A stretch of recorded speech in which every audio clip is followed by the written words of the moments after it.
Well, Ohio State with a business-like approach in West Lafayette on Saturday afternoon, 34-10. The final score is the number one nationally ranked Buckeyes knocked off the Boilermakers in convincing fashion. We got a lot to talk about. Brendan Gulick along with Anthony Moeglin. Anthony's on site, so I guess I'll give you the first word on a game that had some weird vibes to it, I guess, early on. But, once Ohio State took control, there was no turning back. Before we talk football, I love this play. I love this stadium. It's great.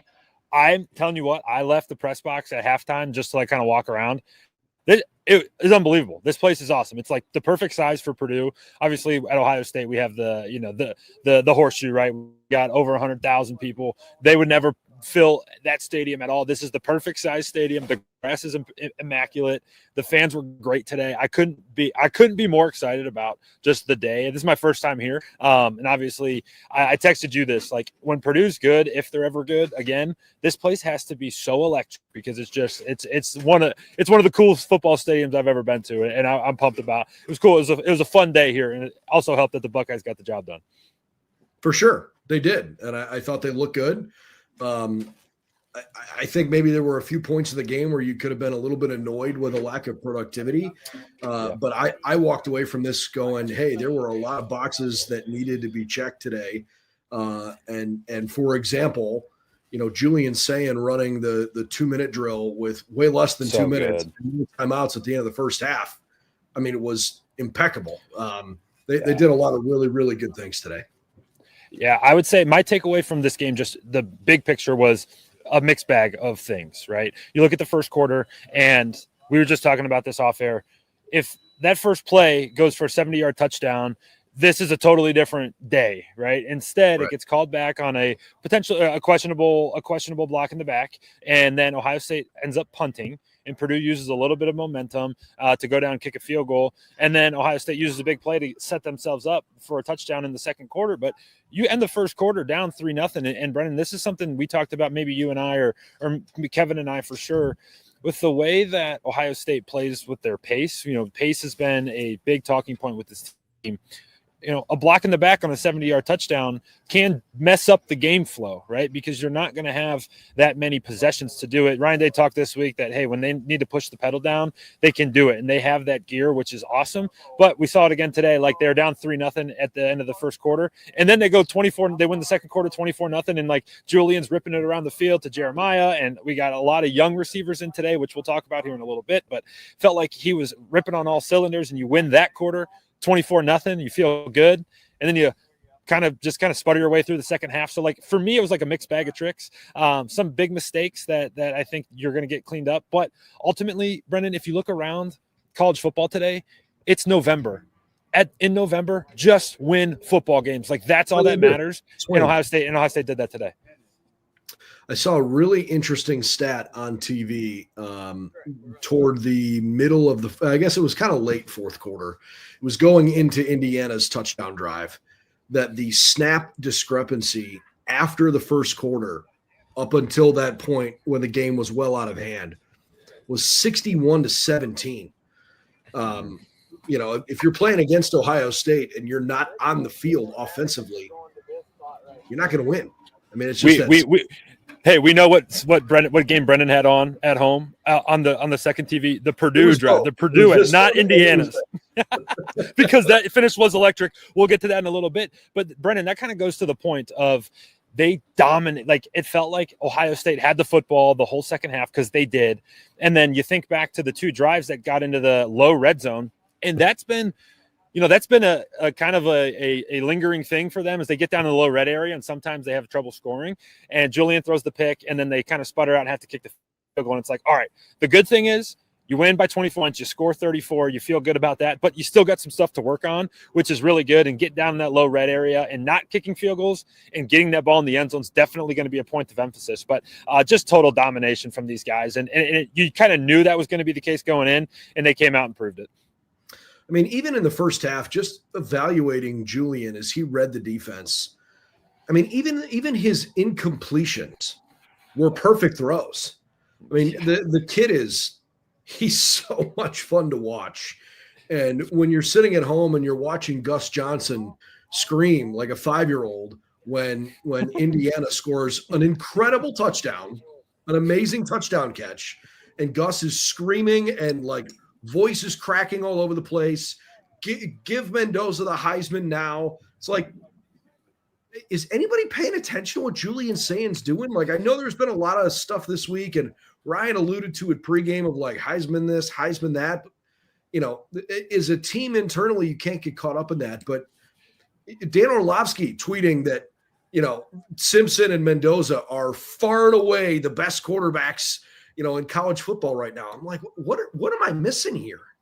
It's funny because is it correct to say he had a quiet 300 yards today? Like, is that a fair assessment? Like, he's 27 to 33, 303 yards, 1 touchdown, 1 interception.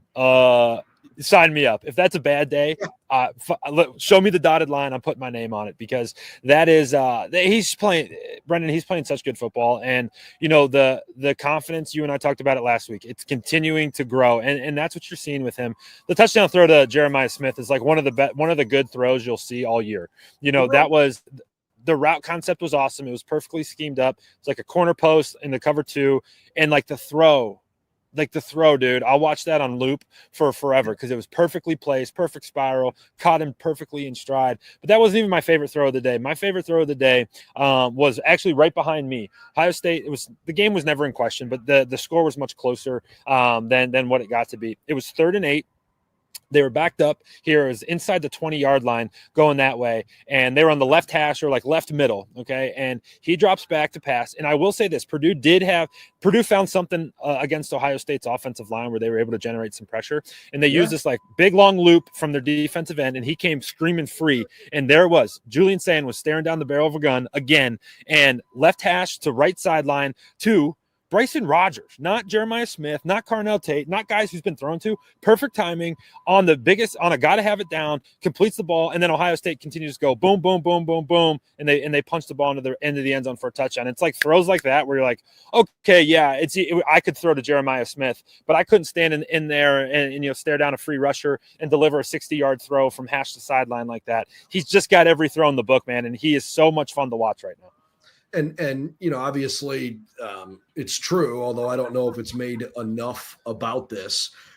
In the college game, the hashes are wider, so you throw from left hash to right sideline. That's a really long throw. Mm-hmm. You know, maybe the defense isn't quite as quick as it is in the NFL, but you still got to put that in a really good spot. And I feel like Julian makes all of the right decisions, and he can make every throw in the book. And today he made the bad decision, right? Like, the interception. He also made a terrible decision throwing a pick in the zone. But Brennan, 173 pass attempts between interceptions. Okay. His last interception was against OU. It was September 5th. It was 90 degrees outside. Like, that's when the last time he threw a pick. And it's like, okay, guess what? Learning experience. And he's going to go back, watch the tape, realize he had CJ Donaldson in the flat for a walk-in touchdown. Hey, trying to do maybe a little too much. He even hinted he was trying to kind of get Max Clare in the end zone. Yeah, sure. Max Clare return home. Let's try to get him the football. Totally fine. Never happen again. And that's a perfect learning experience for a guy who threw for 300 yards and had, I'm just going to use some rough math, close to 75% completion today. We'll take it. Man, he's so much fun to watch right now. And he's playing the best football that I've seen a quarterback at Ohio State play in our time doing this. He was at 82% today. Oh, it's close. Hey, we were never math guys. We were never convincing our fans that we're math guys, so that's good. True. Yeah, I'm glad we've kind of brought this up. And listen, as someone who's an announcer and does games on TV and radio, I have a different appreciation for this. And I don't really like calling out bad things publicly, but bad job out of BTN today to go into the beginning of the second quarter and not even mention by name Carnell Tate after literally they spent the entire pregame show talking about he's not receiver 2 or receiver B, he's receiver 1A. That's what, you know, Jake Butt was saying all game, and he literally didn't step on the field the entire first quarter. They didn't even bring it up to like the 11-minute mark of the second quarter. You know, hey, Brandon Innes on this catch, Mylan Graham is here, Bryson Rogers is here. I was like, how do you not ask? Even if it's just you don't know the answer, how do you not like pontificate? Where is 17? Why is he not out there? it was funny because it was the Mylan Graham was like, why is Mylan in on third down? Like, this is something's weird here. Because sometimes, packages, whatever, they were going with heavy tight ends to start. And you're like, all right, maybe something's up. And then third down, you got to have your best players on the field. Like, wait, where's Carnell? And it's funny when I go through the warm-ups of the day, I pick out the starters. All right, where's Jeremiah? He looks good. Where's Carnell? He looks good. Brandon looks good. Julian's throwing it, looks good. And like Carnell was out there, he may have had like a little hitch in his giddy up, but nothing that even like caught my attention. And it wasn't public thing.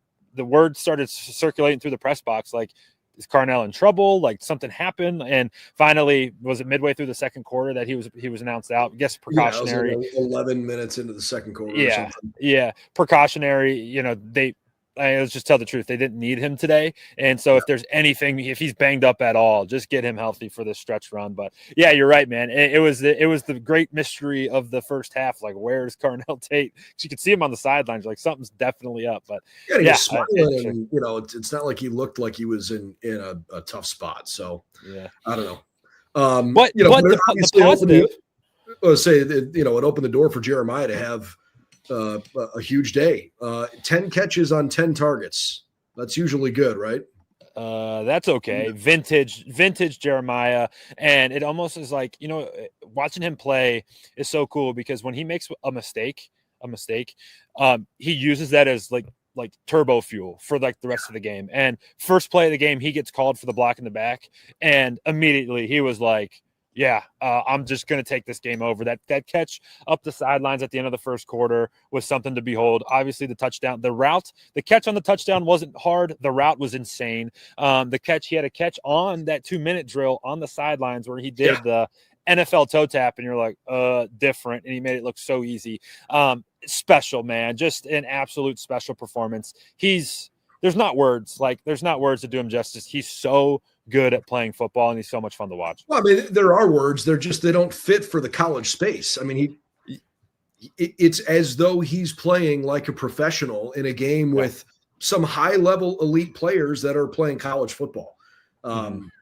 You often hear about a guy's catch radius and where you need to put it. It was part of the reason why, Julian's first incomplete pass, you see the replay, it's like, well, if he throws it any more directly, it's going to hit him in the bridge of the nose instead of the left eye. It was right on the money. My point is, like, you could pretty much throw it anywhere. If it's within several feet of Jeremiah, he's going to have a shot at it and put on another great. Brennan, even if it underthrown, overthrown, that 50-50 ball, as they say it, and you'll probably hear it a lot tomorrow. 50-50 ball to, let's say, Julio Jones is not a 50-50 ball. That's a 75-25 or an 80-20, right? Similar vibe when you're throwing it to Jeremiah, because you get it even within his radius. He's gonna at least force an incompletion and for the most part make the catch. He's special. So much fun. All right, let's talk about the run game for a minute. It felt like this afternoon's game, I don't want to say that it had this like glorified exhibition feel to it, because that's probably not fair. But there was clearly matchup advantages for Ohio State all over the place. And the chances of them losing this game were so small. And I think as Ryan Day and Brian Hartline continue to look at this offense and say, listen, we want to win a national title, there are things that need to keep evolving. And the run game is okay, but it hasn't been great. I thought there were some moments today where the run game actually performed pretty well. Here we are after 9 games, and Ohio State still doesn't have a good solution at right guard. Ian Moore got some time at right tackle in the second half. I thought he actually played pretty well. They've got to figure out the right side of the offensive line. It's been okay, but if you think about what it's going to take to win a national title, if you basically say we don't have confidence running right or pulling a guard from the right to the left, like you're severely limiting yourself. And maybe you're good enough to do it anyways because you can throw the way you can, but somewhere along the way, man, you're going to have to run the football. Yeah, you're going to have to, and that's the really discouraging part right now. And let's add the 70-yard touchdown run back in, because that was that was well blocked and it was well executed by Bo Jackson. He looked good, but that was pretty much it in the run game. There was 2 other chunk plays. Bo Jackson had a 14-yarder and Isaiah West had a 16-yarder, which those are good. That's good running. But you're right. And I would say this, I encourage anybody watching this to go back on our page and go look at Ryan's press conference and go to the part. I forget where it was minute wise, but he got asked about Tegra at right guard and he said all the right things, but you could tell on his face he's frustrated because there was the one that stands out to everybody is the screen pass that happened right behind me here. It's perfectly called. They haven't called a screen like that all year, and it would have gone for a touchdown and didn't get blocked up. And not only did it not get blocked up, it was whiffed. And I think it was James Peoples. It's James Peoples, and he got blasted. It wasn't no patty cake. He got blasted, and it was oh man, big plays like that stand out. They have to do something. They have to do something quickly because their run game is absolutely a concern still at this point in the season. And again, 43 carries for 170 yards and 3 rushing touchdowns isn't terrible.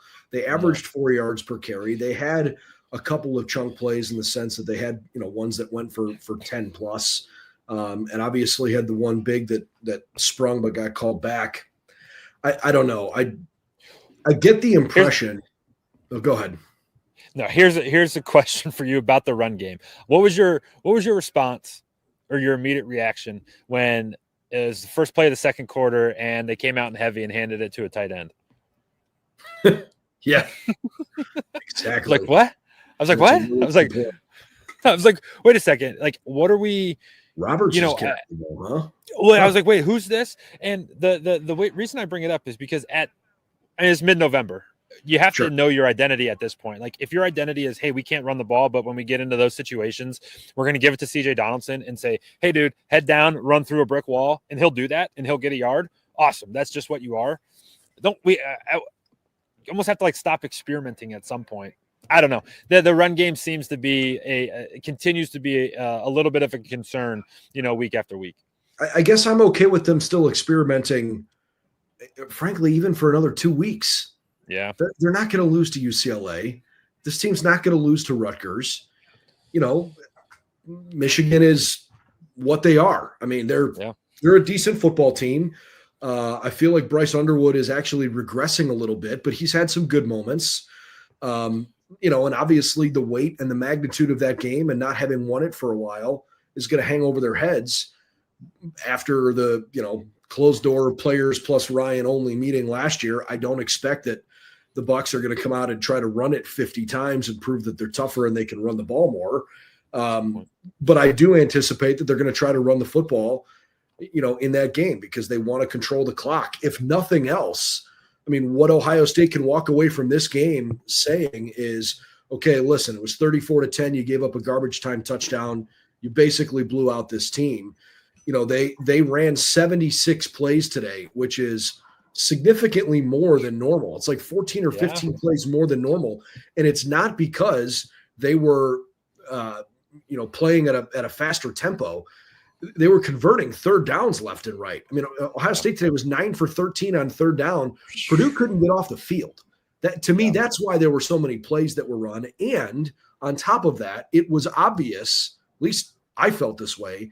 There were situations where when they were in the red zone and they felt like, listen, we're going to come away with points here. We need to try to see if we can do this playing smash mouth football, where they tried to just run in instances where they probably could have had more success more quickly throwing the football. So maybe that increases the snap count a little bit.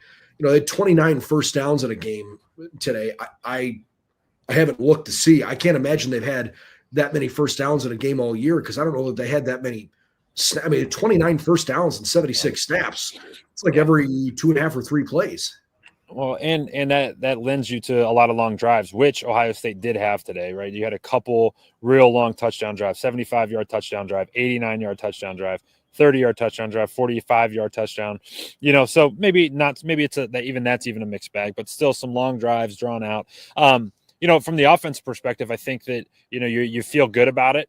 You can go into the week knowing that there's stuff to work on, but you feel really good about it because the truth of the matter is, man, there's not going to be many teams that can score enough points. Even if the offense puts up 13 points, name me 3 offenses that are going to be able to match that against this defense, because as we flip to the other side of the ball, dude, they are so good at football.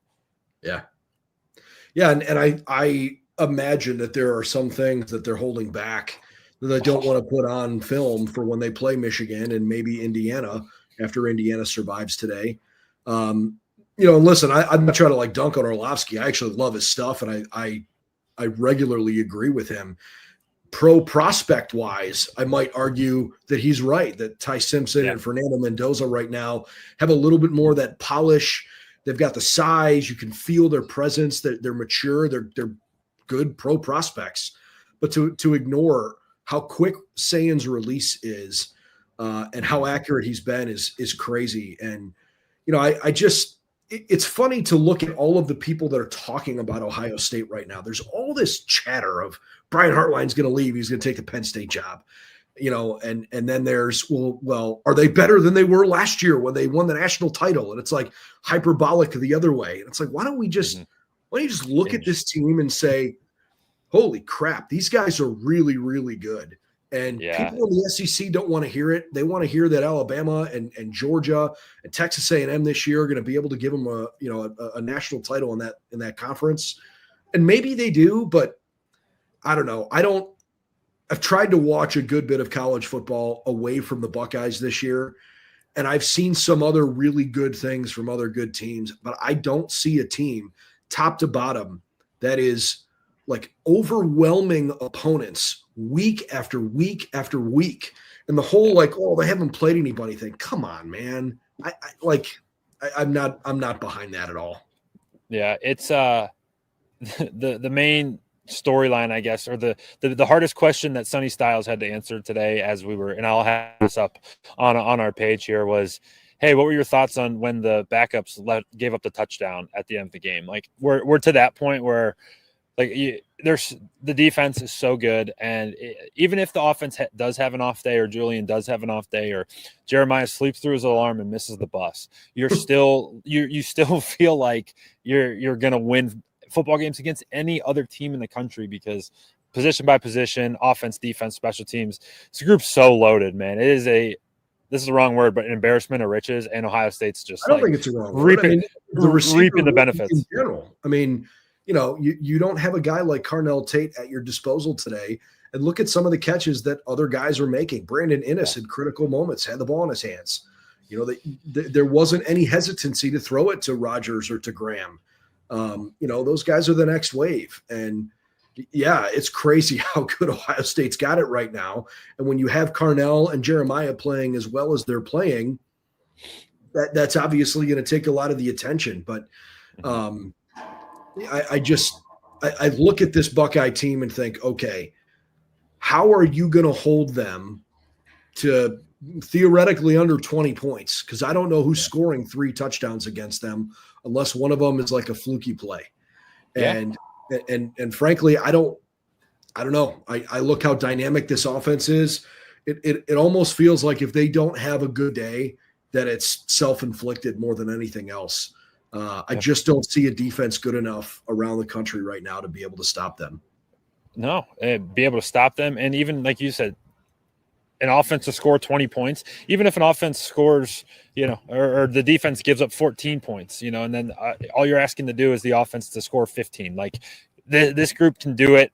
There's not many teams, especially again, after what happened around college football today, there's not many teams that you look around like, ooh, they can test Ohio State. And even the ones that you think can, you're like, all right, so Ohio State's still better than, and it would see that, and it would be proven out. It's going to be proven out here in a couple of weeks. But the Buckeyes have to love exactly where we're at right now. Go look at Julian Sayin's numbers against Penn State and Mendoza's numbers against Penn State today. Tell me who you'd rather be. I think Indiana's a really good football team, and I genuinely hope that Ohio State gets a chance to play them in Indianapolis. I think it'd be a great game. I think I saw like an early betting line on that game was 3.5. Ohio State's way, yep. But only 3.5. Yeah, that'll move. that'll move after today. It's I gonna think have to move. it's going to have to move. Got to factor. There's some things you got to factor in, neutral sites, all that stuff. But regardless, yeah, that's gonna get on a hike, and in my opinion, towards the Buckeyes. Yeah. Can you see the rain? For you? Yeah. Can you see it yet or no? No. Is it raining on you? Yeah, I'm starting to get it a little bit here. Nice. Yeah, can't see it at all. Elements, dude. I don't know. Hey, in the elements. You want to stand out there and let it. Yeah, we could go 15 minutes. What do you want to talk? You want to talk a little golf? The Buckeyes basketball team, they're rolling right now. Let's do 10 minutes on them. Oh man, how about the Penn State basketball team today playing at the University of New Haven up in Connecticut, who is only playing its third Division I basketball game ever. They played in a basketball gym that is, I mean, I think they said it seats 1,000. It looks like a rec center. I mean, it's a former Division II school, and their facilities are, I mean, they're fine for a Division II school, but Penn State played them in a real game there on like the Northeast Conference digital network. You should see Penn State fans in X. They were going, what is going on here? That's one pretty cool on Penn State. Yeah, interesting. I'm gonna look that picture up. This one hits home to us, and this is the end of our Talking Hoops session. But the Capital Crusaders last night almost taking down the Cleveland State Vikings, man. Division III to Division I. That would have been off the charts. Goodwin and his Capital Crusaders, or I guess Capital Comets. Oh, the Comets. Yeah. Crusaders is problematic now. So yeah, time of the past. All right, well, we're getting off the rails on a show that talks about an Ohio State game that was a little bit of a yawner. Had some good moments for sure, but the Buckeyes certainly overwhelmed and steamrolled the Boilermakers 34-10. Yeah, You're a professional. You're a professional, dude. You're good. Well, so are you. You're apparently standing in the rain. And anything for you, dude. For Anthony Moeglin, I'm Brendan Gulick. We'll see you over on Buckeye Roundtable. The link's below, and hope you'll join our content and conversations over there.